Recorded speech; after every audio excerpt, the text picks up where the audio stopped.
Hay un tema clave para América Latina que, sin lugar a dudas, es Cuba. Hemos hablado en este programa en más de una oportunidad. Hemos tenido invitados cubanos, prestigiosos invitados cubanos en este programa. Y claro, analizar la economía en Cuba no es algo sencillo. Por eso decidimos invitar a Claudio Katz, que ya estuvo con nosotros en más de una oportunidad. Él es economista, es investigador del CONICET, profesor de la Universidad de Buenos Aires y una persona con un pensamiento crítico. Siempre busca ahí meter la púa en el buen sentido. Así que gracias, Claudio, por estar con nosotros.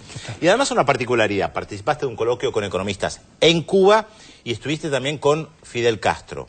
No es fácil tener un encuentro con Fidel Castro, un largo almuerzo que tuviste durante 3 horas. ¿Cómo fue eso?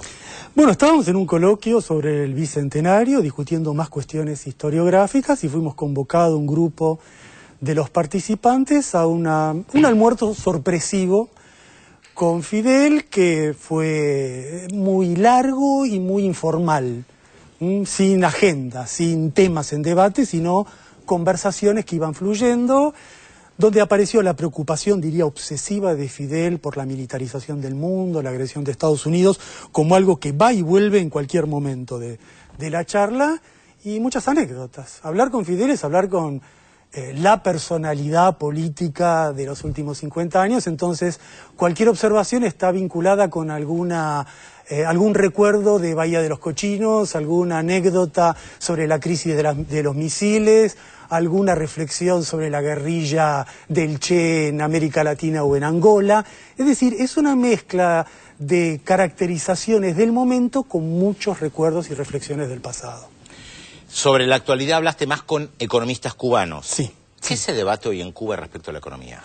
Un cambio importante. Porque esto se viene anunciando hace tiempo. Sí, está en marcha un cambio importante, reconociendo que hay serios problemas, pero primero conviene distinguir que serios problemas en Cuba significa algo muy diferente a serios problemas en una economía equivalente. Cuba es una isla sin recursos, no es Argentina, no es Brasil, es comparable a Guatemala, a República Dominicana. Entonces, serios problemas, si uno compara en Guatemala, en Dominicana, serios problemas es desocupación, pobreza, indigencia. En Cuba es desabastecimiento, escasez, una vez cubiertos las necesidades básicas, y lo mismo en el plano social. En los países equivalentes, problemas sociales es criminalidad, deserción escolar, analfabetismo. En Cuba es cómo lograr los recursos para sostener la educación gratuita y la salud gratuita.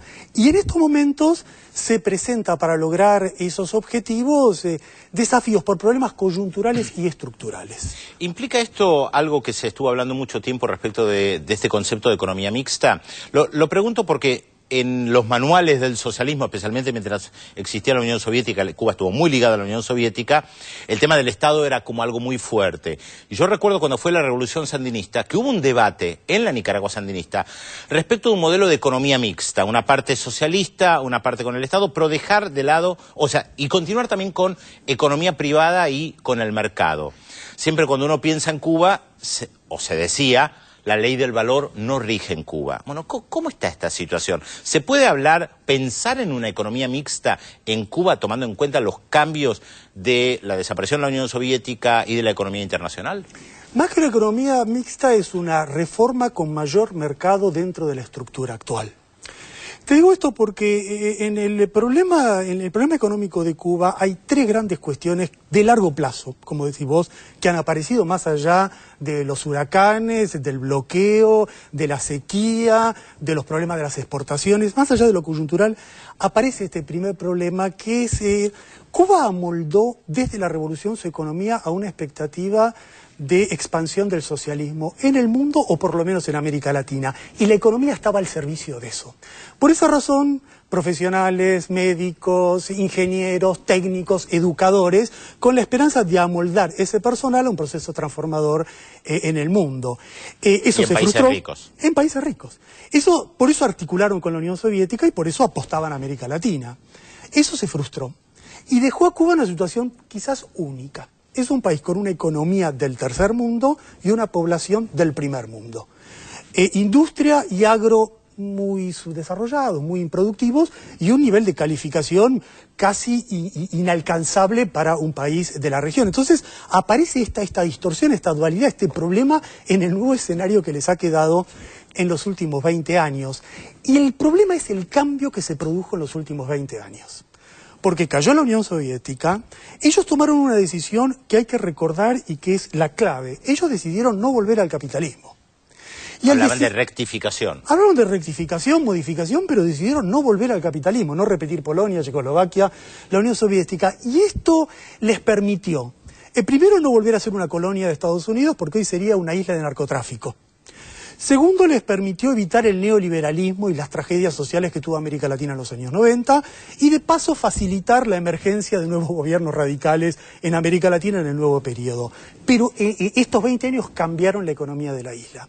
Cambiaron porque hubo que recurrir al turismo, hubo que recurrir a las remesas, hubo que recurrir al doble mercado y a una asociación mixta con empresas extranjeras. Entonces quedó un chicle, quedó un mix de una economía que recibe afluencia de divisas, pero no tiene un sistema para reconvertir esas divisas en inversión productiva. Y esa dificultad, cómo transformo esas divisas en creación de empleo, viene por lo que vos acabas de citar. Por la elección que hizo Cuba desde el principio de un modelo económico soviético de estatización completa, que fue un grave error. Un grave error de la economía cubana, reconocido implícitamente hoy en día, diría yo, por los economistas cubanos. Bueno, los debates con el Che Guevara en la década del 60 Exacto. ya iban adelantando esos problemas. Exacto. Siempre estuvo en el CEA, claro. Estuvo en varios momentos apareció. Centro de Estudios Avanzados. El Centro de Estudios Avanzados, con una discusión muy intensa en los años 80, volvió a ver en los 90. Y el problema es que copiar a la URSS, hacer una economía completamente estatizada en una isla sin recursos, no es un proyecto de avance hacia el socialismo. El proyecto socialista es un proyecto de paulatina sustitución del mercado por una economía planificada. Paulatino, no anulación del mercado. Entonces, esta copia del modelo soviético ha tenido un efecto gravoso en dos sectores. El principal es la agricultura. La estatización de la agricultura bajó muchísimo. Cuba importa alimentos, y un nivel de productividad general bajo en la economía cubana. Ahora, esto implica incorporar algunos mecanismos del capitalismo, siendo que tenés una capa dirigente y economistas formados en gran parte de los manuales soviéticos, o postsoviéticos, no sé en qué se estarán formando hoy en día, pero que de capitalismo no saben tampoco demasiado. Yo diría que lo que ellos están haciendo es incorporando mecanismos de mercado, pero no volviendo al capitalismo, y aquí hay una diferencia importante. A ver. Ellos incorporan mecanismos de mercado para que esas divisas se conviertan en trabajo productivo, entonces levantar todas las restricciones que existen para poner un negocio, para tomar un empleado, para crear una pequeña empresa, para descentralizar las empresas existentes y sobre todo para encontrar mecanismos para que suba la productividad en el agro mediante tipos de incentivos mercantiles a la economía. Algo parecido quizás a lo que hizo la Unión Soviética en los años 20 y que hizo China en los años 80 y quizás Vietnam en los 90. Sí, pero disculpame, te interrumpo otra vez, porque vos en una conversación que tuvimos hace un tiempo, creo que incluso acá en nuestro programa, decías China es capitalista. Sí, ahora. Cuba no. Ahora. Lo que yo estoy diciendo es que ellos están incorporando mecanismos de mercados a lo que fue el primer periodo de reformas de estos países. La incorporación de esos mecanismos de mercados no significa inevitablemente que uno termine como Rusia, no significa inevitablemente que uno repita la perestroika o Gorbachev y el retorno al capitalismo, por varias razones. Quizás la principal es que el grupo dirigente no lo quiere hacer. Y este es un dato importante. Decidir si un país vuelve o no vuelve al capitalismo es en general una decisión más política que económica. Es esencialmente una decisión política. Es una convicción de que ese régimen es el conveniente y es una convicción personal de un grupo dirigente que ya tiene negocios, que ya tiene una acumulación privada y que quiere pasar un estatus superior de capa dominante. ¿Cómo es eso de acumulación privada de negocios? ¿Está diciendo que sectores de la capa dirigente tienen negocios privados ellos? No, al revés. Digo que volver al capitalismo implica la existencia de esa transición que hubo en Rusia, que se está viendo en China y que no existe en Cuba. Quienes acumulan dinero en Cuba son los que reciben divisas, no es el grupo dirigente. Y eso el grupo dirigente está divorciado de los que tienen dinero.